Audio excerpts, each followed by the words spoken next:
The only way he can drive is to try to look out to his left as he's steering that vehicle. That's the only way he can try to see what's happening in front of him. Wow.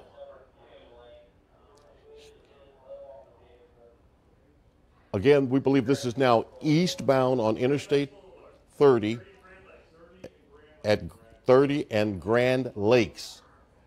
There are two or three suspects in that car, the driver sticking his head literally out of the window to see.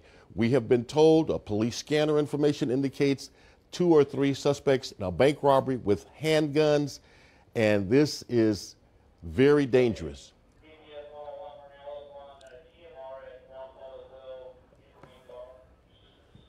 Again, many police agencies have been part of this, including Dallas and Hurst.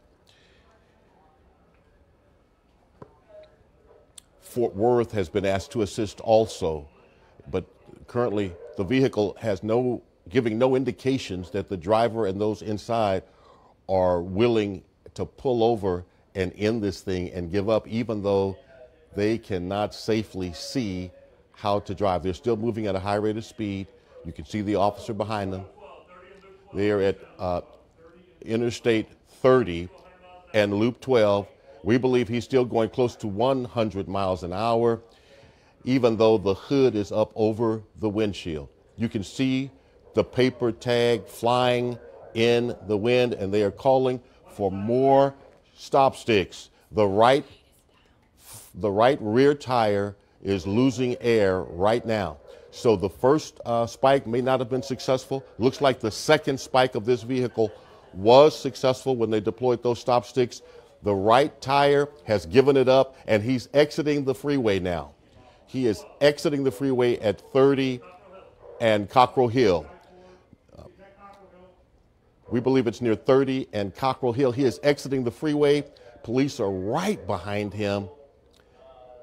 He is trying to get some distance between him and that officer, zigzagging between cars, sneaking in where there might be a small opening. He just shot by Dallas Sheriff's deputies trying to spike him yet a third time. And with that obstructed view, he's sticking his head out of the driver's side window as he is driving. So again, he exited the interstate. We saw that, we believe, around Cockrell Hill and Westmoreland now, near the Dallas County Juvenile in that area. The tire is gone. He's rolling on rims. That right rear tire is shredded, and he has no indication that we can see that they are making a decision to end this thing peacefully. Again, we're told this began following a bank robbery. 2 or 3 suspects were told, men armed with handguns, according to information on scanners. You are watching this drama play out live on Fox 4. This all began, we believe, around 10:30, in the 10:30 hour, between 10:30 and now. We picked up the chase on the scanners about 10:42, and it has literally gone across parts of North Texas. But Dallas police and other agencies have been in pursuit. And of course, because it is a bank robbery, anytime there's a bank robbery, the FBI, of course, are involved. He is heading now, it looks like he's coming towards Commerce Street. We'll continue to watch this for you, let you see these images as this plays out. Wow, it is daring, it is dangerous. The driver cannot clearly see. The hood popped up as he was traveling on Interstate 30 at 100 miles an hour, popped up literally over the front windshield. With obstructed view, he slowed down very little, even with the rear tire gone because of the spike sticks. He has been spiked at least once. We know there were 2 or 3 attempts. Okay, now there's a train in front of him here at Commerce and Singleton, and he busts the U-turn, and look at him, man. He busts the U. Now, looks like his head is not out of the window at this point. Also looks like the hood has come down somewhat. It appears to be crumpled up. This is crazy, man. where he can peekaboo, if you will, and see, that's what he's doing at this moment. Looks like that windshield has been cracked, damaged from the hood when it hit it, but he is running for his life. Again, the right rear tire, we know that tire has gone flat. We know there was one partial stop stick success, at least for the right rear tire. He slowed down somewhat. These speeds clearly not at 100 miles an hour now, but he is still moving with a purpose. And the question is now, as he heads south on Westmoreland, is how will this thing, when will they decide to stop? Will they get spiked again? If they stop, when they stop, what will happen? Will they decide it's up and come out peacefully? If they have handguns, will they make some other kind of decision? We're going to watch this for you. You're watching this chase live now. We believe there are bank robbery suspects in that vehicle. And we're told that, in fact, they all have weapons, 2 or 3 men with weapons. Dallas police now calling for heavier SWAT-like equipment, that armored personnel carrier that you see them in on these kinds of situations, that gives officers protection who are traveling inside of that vehicle. But they want to try to get this to a place where they can get these folks stopped and get them out. All right, just crossing now Fort Worth Avenue. So we're in southwest Dallas, southwest Oak Cliff, around Davis, Westmoreland, Fort Worth Avenue, and he's coming up on an intersection. Everybody's waiting and they go through it.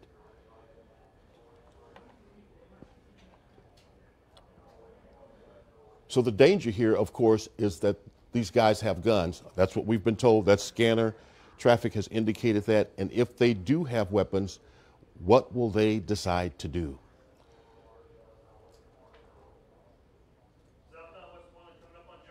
All right, moving further into Oak Cliff, traveling on Westmoreland, approaching Jefferson again, and he goes to another intersection. There's no intent for him to stop as long as that vehicle is rolling. He has decreased his speed by about half from what we saw when they were on the interstate, apparently down to around 50 miles an hour now.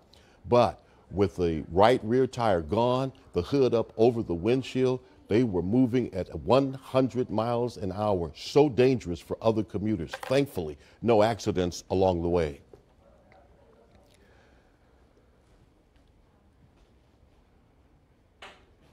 And they are just running with, clearly, I don't know if they have any idea where they're trying to go, just trying to shake the squad car behind them. But they'll never get away because Air One is overhead as now they're approaching Clarendon in Oak Cliff. And we expect them to blow through that interchange as they have others. So much danger here, but less danger on side streets than on the interstate. Of course, the danger here, obviously, is running a light and hitting some unsuspecting driver who's in the intersection.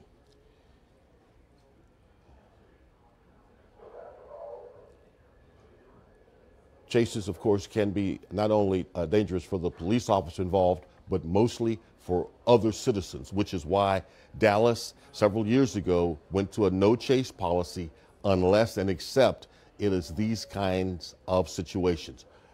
Felonies that have just been committed, and you know your suspects are armed, and that's why we see Dallas police so in this. All right, now approaching Illinois, but trapped by traffic over the center median, going the wrong way now.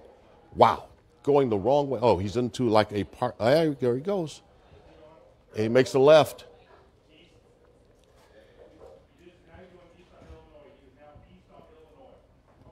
All right, so he busted that left onto Illinois. He is headed now east on Illinois. The chase is continuing, and he's going to squeeze by in again here in the turning lane, getting around traffic. But it looks like he's slowing some more here. Still headed east on Illinois, maybe slowing down.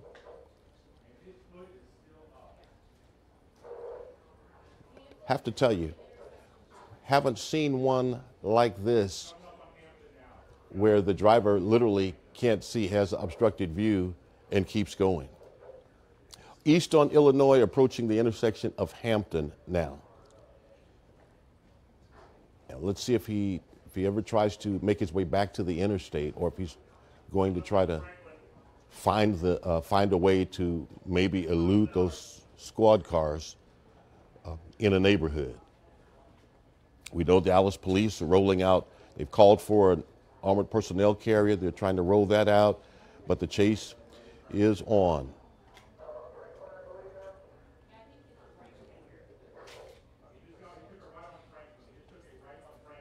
So he has turned off of Illinois onto Franklin, turned right on Franklin, and he's less traffic here, a lot less traffic that he's encountering now. But this street may soon run out. No, okay, doors are open, suspects are out, and they are on foot. They're out and they're on foot.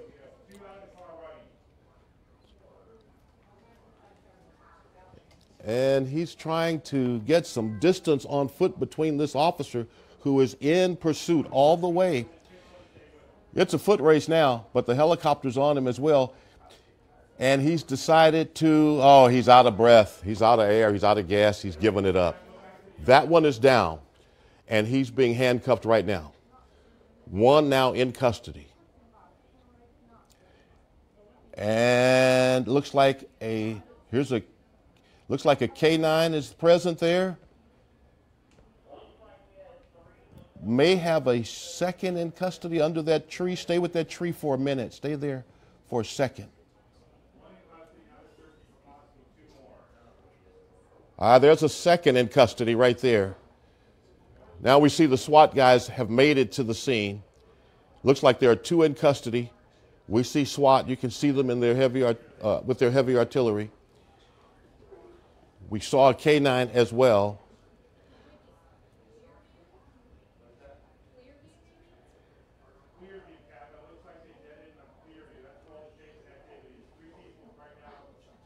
So we have at least two, perhaps maybe have three in custody.